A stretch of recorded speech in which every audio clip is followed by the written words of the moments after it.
What is your I've got to get the hell out of here right now story. I was solo camping in the woods during a phase where I wanted to be a survival expert.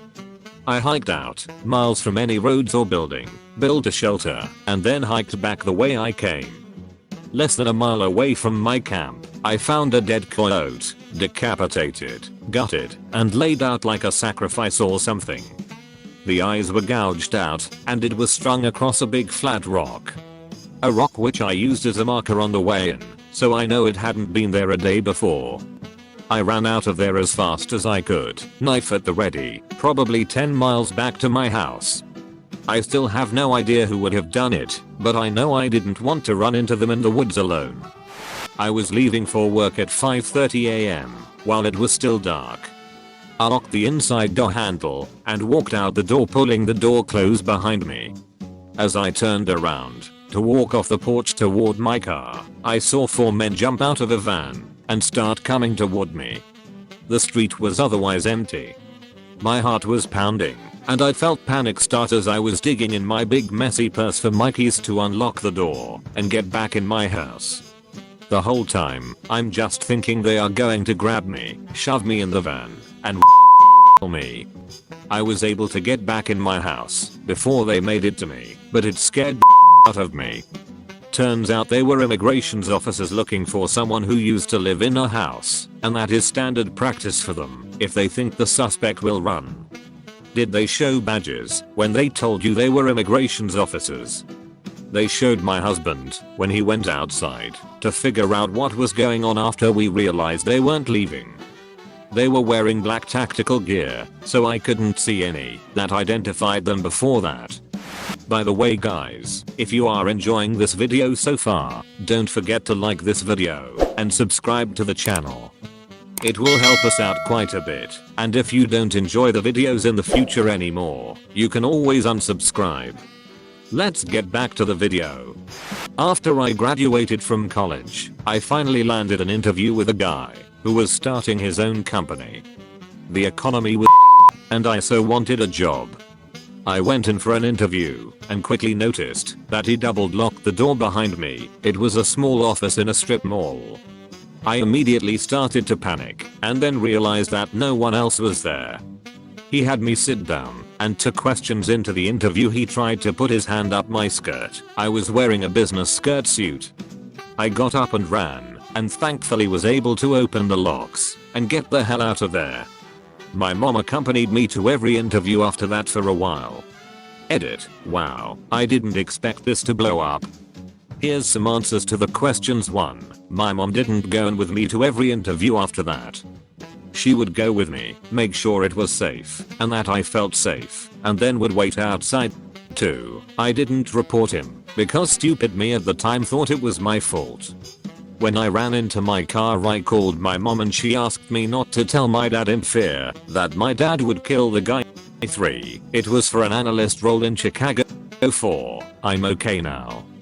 In that days, after I promised myself to never take from anyone. I've kept that promise. Thank you for all the awards. I worked for an agency that helps people do their daily tasks for home healthcare. I had a man whose insurance prohibited personal care, like a shower. He was very upset during my visit when I declined his request for bathing. I felt bad at first, but soon the man became very angry with me. He accused me of all kinds of things and started pacing around room to room like he was looking for something. Between that and his spit/yelling rage, I slipped out of the house and drove to a safer place. I reported the incident to my employer and later found out that this person is a who had previously another woman. Who knows what he was planning that day? Maybe nothing, but I'm glad I left. Edit. Sorry if this will be bad formatting. Thank you for the awards. I'm sad to hear about similar situations being shared. Always trust your instinct. A lot of people that I see are very physically capable, but have difficulties in other areas of their lives. This was the only person I ever saw with this particular insurance and the only time I've ever seen personal care prohibited. Edit 2. The agency background checks us, but not the people we see. We see a lot of people and I imagine it's cost related to just take them in on good faith. My coworker actually ran the background check and showed me how. I started using the database after this incident to keep myself informed when I get suspicious. It is free and available online. I was driving north on I-65 in the middle of Indiana. The sky was getting dark, the wind was picking up, it started hailing. I turned on the radio to hear that a tornado was nearby. I determined it was behind me going from southwestern to any and about to cross over the interstate. Other cars were driving slow or pulling over because of the rain and hail. I was hauled to get away from there. I go through a tornado video binge every couple years and recently learned that sometimes the tornado will just blend in with the other clouds or darkness such that you might not even know you're driving towards one. So scary to realize that you can not even know it's right in front of you. Edit. A few people have mentioned that these are called rain-wrapped tornadoes. Thanks for letting me know. That's useful. Also, I checked out Pecker's Hank, and I'm watching his 2020 summary while I eat my lunch. Thanks to all those who recommended him. He's the type of quality storm chasing content you want. I figured I'd mention as well that I've never seen a serious tornado in real life, except 3 pretty cool waterspouts on a lake here in BC when I was a kid. Maybe it's just my memory lying to me, but I could swear I remember fish being tossed onto the road. I've also seen some pretty mean looking clouds in Alberta, but I never witnessed them turn into anything serious. My ex-husband came into our bedroom where I was sleeping and screamed into my ear, "You and your mom need to stop playing mind games with me." Understand I didn't speak to him much to not set him off. He hadn't spoke to my mom in 3 months. Without looking at him, I walked downstairs in the dark to sleep on the couch. As I was laying down, a big ceramic lamp flew by my head and smashed against the wall. He followed me downstairs, and I didn't hear him because the dogs came with me and their collars jingled loud enough I couldn't hear him. He'd be but after throwing a heavy lamp at my head in the dark I knew he'd kill me. I couldn't leave that night because he took my keys, but I ran away to a safe house as soon as he left the house. Glad you got out. I narrowly escaped my ex-husband killing me too. I left and called the cops. They said when they got there he was waiting at the door with a gun for me to get back. That's so scary. I'm glad you're okay. The cops weren't helpful. I presented evidence, witnesses, and they just said this was a he said, she said situation and wouldn't let the charges go through. Take his 17 firearms away. I thought lying to the cops was illegal, but he lied to the cops, his attorney, and the judge. Nothing ever happened to him. I was in Thailand back in 2010 on the Southern Islands after a full moon party. My friend and I were talking to 2 girls who invited us to play poker. We went and sat down with 2 German guys and 2 burly Thai guys full of tattoos and began to play. They were joking, friendly, and the buy-in was $10. We lost some pots, won some pots, and overall it was a happy experience.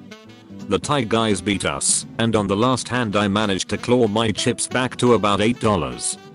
My friend was looking tired, so I gave him the nod. I thanked for the game, and I said we would cash out, and we would be on our way. The Thai guys put a machete on the table, and told us to off. My friend, myself, and the 2 German guys noped out of that situation as fast as we could. On the way back the girls caught up with us and apologized, but it meant because they were clearly in on the take. Lesson learned: if pretty girls ask you to play a game, it's for nefarious reasons. Best travel advice I received was, if a local girl comes up and starts hitting on you, ask yourself, do I look like Brad Pitt? If the answer is no, it's a scam. As a young teenager, maybe 13Y/0, I was camping in the backcountry during a summer camp in the Midwest US. Second to last night of the trip we started seeing mammothous clouds and the sky turned green, but no immediate rain or hail. Being the good Midwestern kids we were, we knew the signs and found a semi-solid shelter before the storm hit. When we got out of the backcountry we found out that 3 major tornadoes had touched down and gotten as close as 1/2 kilometer to our original campsite. Edit. I'm not American, but I lived in the Midwest for 10 years when I was a kid. I moved away about 7 years ago, hence the un-American terminology. As a New Yorker I would just stare at the pretty sky and probably die. The city I currently live in does not generally get tornadoes, but we had a freak storm a couple years ago. People did exactly that, went outside to watch the storm and take pics. They took tornado warnings more seriously after they realized the extent of the damage. I think a couple people died. I was walking to my house from my ex-house very early in the morning when I saw this little girl with a backpack running for her life from 2 big street dogs. At that moment I didn't think, and I ran towards the dogs and missed a kick. The 2 dogs came after me biting my legs and arm. They were out of control and these were like the longest 5 minutes of my life. I couldn't stop them from biting me. The little girl kept running until I didn't see her anymore. It was just me and the dogs attacking me.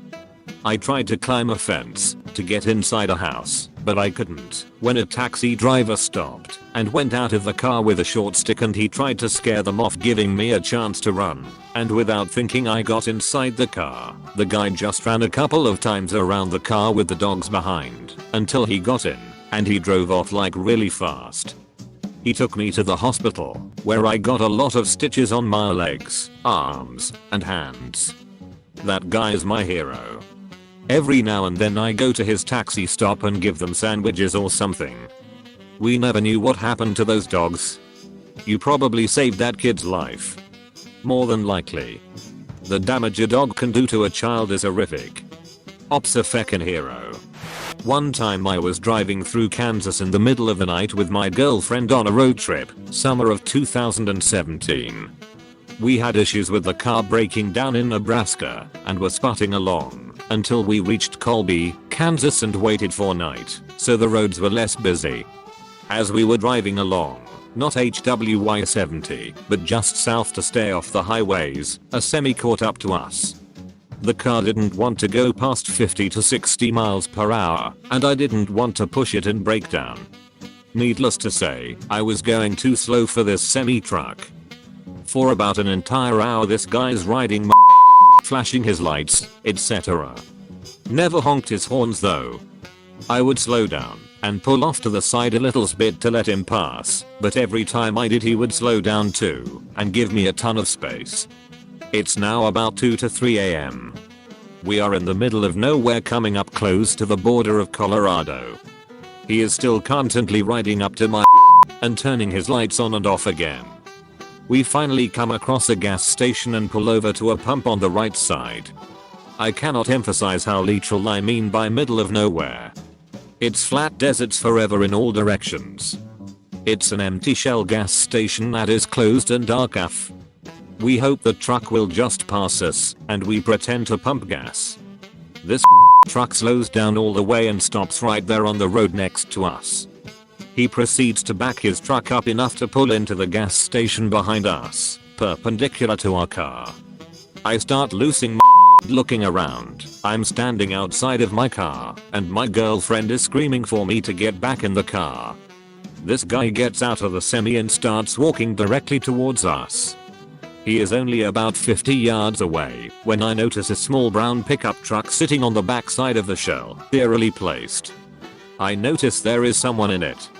I run towards him. As I get closer I realize there is a police badge painted on the side of this brown pickup and the man inside is actually an officer. I can only imagine what this guy on late night duty was thinking when I'm running up to him. He rolls down the window with a confused look on his face. My girlfriend is screaming at me in panic as this guy gets within 10 yards of the car, while I'm spitting about 50 words out of my mouth in about 2 seconds explaining our situation. The officer doesn't say a word and just drives around our car. The man notices and does an immediate U-turn back towards his truck as the officer is yelling at him to stop. I hop back into my car, look in the rearview mirror for a second to see the officer getting out to try to talk to this guy. I turn on the car, hit the gas, and drive into Colorado a few minutes later. I will spend the rest of my life wondering what would have happened if that officer wasn't just sitting there that night. Whoever you are, man, bless your soul. My parents liked going to the backyard gatherings of their friends, which were thinly veiled excuses to get drunk. They dragged us kids all along for some reason, but I never much cared for sitting around watching a bunch of adults get hammered. There was always something stupid that happened, and more often than not it was violent. Now, you all have to understand that these friends that they associated with were wannabe gangsters, drunks and petty thieves, domestic and one ex-convict who claimed that he had helped in prison. Just all around the very picture of the dregs of our modern society. The night in question had the full cast of lowlives freshly scraped from the bottom of the barrel and put into one backyard, and, in hindsight, there's no way something wouldn't happen. It all started when one guy put his hands on his wife. The ex-con guy didn't take kindly to that and punched him out. This guy's buddies got up to square off and so did the ex-con's buddies. It quickly devolved into yelling and exchanged blows until one of the guys, who lived next door, came out with a chainsaw. So, I'm inside the house on the property and hear people yelling, screaming, and a pregnant woman who was crying ran in with some kids. I sat there bewildered until my parents ran in, both seeming almost sober from the adrenaline, and essentially told my brothers and I, we need to go now. So we stayed at a cousin's house close by because they were still in really no condition to drive, and to this day I refuse to go to any of those little gatherings. I was on a placement in a very conservative part of Egypt. As foreigners we had to have armed guards to escort us around. Men and women were not allowed to touch each other, and women were to be covered up. I met a guy out there, and we were both desperate to be close. We couldn't help but hold hands briefly walking down the street. The guard suddenly called us over and motioned for us to get in their truck. There were about 4 of them with big loaded guns. They didn't speak great English, so we had no idea what was going on. It was pitch black, and as they drove us out of the main town I started to get scared. This was 2 weeks after the Sharm el-Sheikh bombings. We came to what looked like a big abandoned military compound, and they drove inside. They told us to get out and ushered us towards a pier. As we walked down the pier they got a couple of chairs out and sat down staring at us. At this moment I literally pictured us on Al Jazeera thinking we were about to be executed and dumped in the Nile. Slowly we realized that wasn't the plan and relaxed a little. We walked to the end of the pier and enjoyed a kiss. We decided they probably just took us here because they could see we wanted to get closer, and for them, it was probably novel and interesting. The relief was overwhelming. Edit. Thanks for the upvotes and awards for this. I just want to add for those that think we were being disrespectful, it was wrong, yes, but it was only a few seconds. It was dark and no one was around. We were young and the tension had been building for weeks and he lived on the other side of the world to me, so we knew we would probably never see each other again. St. Patrick's Day, midnight. I, 26 at the time, was walking home from the Irish bar I worked in. Saw a lad attack a girl and run. Checked on the lass to make sure she was alright, stayed with her until the police arrived. Gave my statement, told them I was nervous about walking home. 2 guys who were on the scene offered to walk me home. Policeman said there you go, you're sorted. That's right, sent me off with 2 strangers. I scolded myself for being so nervous, told myself it was really nice of them to offer to walk me home. We were about halfway to my house when they started talking about what they'd witnessed, how that girl deserved to be attacked, and that their friend, the attacker, had done nothing wrong. My spidey senses weren't just tingling. They were electrifying. We were coming up to the last populated street before the dark alleyway and then the park that I needed to walk through to get home. I knew if I kept walking with these guys, I was in danger. I just knew. I backward checked my phone and told them my friend was in the conveniently nearest club just across the road, thanked them for their offer to walk me home, and headed to the club entry before they could say anything. Jumped in a taxi as we drove past the alleyway, those were waiting for me. They'd called my bluff about going into the club and they were watching out for me. I don't know what they'd have done to me, but that's my biggest listen to your instincts story, and I'm really glad I did. I was kicking myself because my manager, who was also my friend slash mutual crush, had offered to walk me home, but I didn't want him having to walk all the way home himself in the other direction after. I was living at a pretty upscale apartment complex. The perimeter was lined with really nice ground level townhome units. This one guy moved into one, and he was kind of odd. On warm days he'd walk around shirtless in the complex's park, which is odd for PNW, but I mean okay. Then he started pasting Bible verses to his window. Now I'm not saying liking the Bible is an issue, but that was an alarm bell. Then he started writing in charcoal over the Bible verses pasted to his window. Then one night I took my dogs for a walk. It was during about when my dogs weren't sleeping much and needed 2 AM walks. I go down to the park area in front of these townhome units. Lots of bushes and trees. My dogs are pissing in the bushes and suddenly my girl dog gets low and starts growling. We notice there are boots in the bushes. I then look around and notice a dozen figures in black tactical gear and masks. Virtually invisible. I freeze and start to panic. One of them puts his finger to his mask. I assume where his mouth was. I got the hint and bolted. Right as I get to the entrance of my apartment, I see them take a battering ram to the door and drag the Bible verse guy out completely naked as he screams about how God is judging them. The unit smelled horrible and was left as is for months. Eventually a nice couple moved in. I asked the building management what happened, and I was given a look and told you don't want to know. First cruise aboard my ship in the Navy, I could have sworn I heard them say they were test firing the 76mm autocannon, so the outside decks were secured. Don't go out there. But then my boss told me to go out there to work on something. I mentioned the test fire, and he said he hadn't heard any such thing. I knew what I heard, but I just second guessed myself and assumed he must know better than I did. So I went out there to work on something mounted directly under the gun mount, the next deck down, not far enough. So as I'm working I suddenly hear giant servo motors kick on. Whip, whip, whip, whip, whip, whip, insert that's not a good sound point JPG. Then all of a sudden a bunch of giant church bells were ringing directly against the side of my head. My spleen tried to squeeze its way out through my mouth, ears, nose, eyes, and simultaneously, and I didn't have eyebrows anymore. It's just lucky I already didn't have hair. Anyway, I stood there for a second slowly realizing we just got us called, waiting to suddenly be dead, wondering if it would hurt to be, and wondering why the is bells. Then the bells started ringing again over and over in rapid succession. It dawned on me that they were test firing the 76 in close proximity to my noggin, about 12 feet directly above, and I said, oh I've got to get the hell out of here right now, and booked it back inside, blast effects bopping me all the way until the door shut behind me.